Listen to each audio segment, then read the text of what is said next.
Check it out. We got the Cadillac up here on the lift, and we smoked the 3/4 clutch in the 4L65 from PTC. They did help me out on the price. We got a brand new billet front converter in here now. I don't know if you can see, but it's got one washer for the spacing. Got all the exhaust hooked back up. Well, got most of the exhaust hooked back up. I moved my wideband to here, and bank 1 narrow band is now here.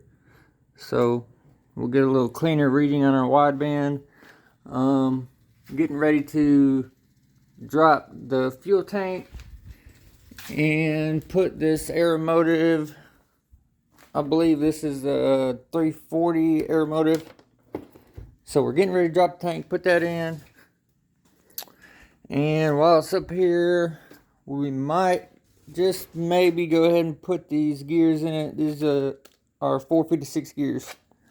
And that should wake things up significantly.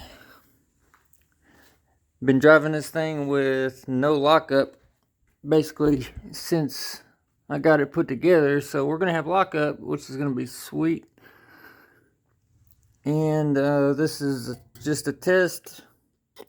These little cheap mufflers, that's what was on it. They're kind of too big to fit in a GM SUV with the Speed Engineering kit, but eventually we're gonna cut all this up and make it fit with some tailpipes. I ain't figured out how I want it yet. Either coming straight out the back or both out one side.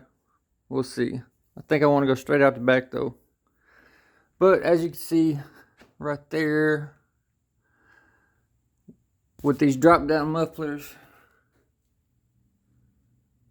that's about where it needs to be to run them out.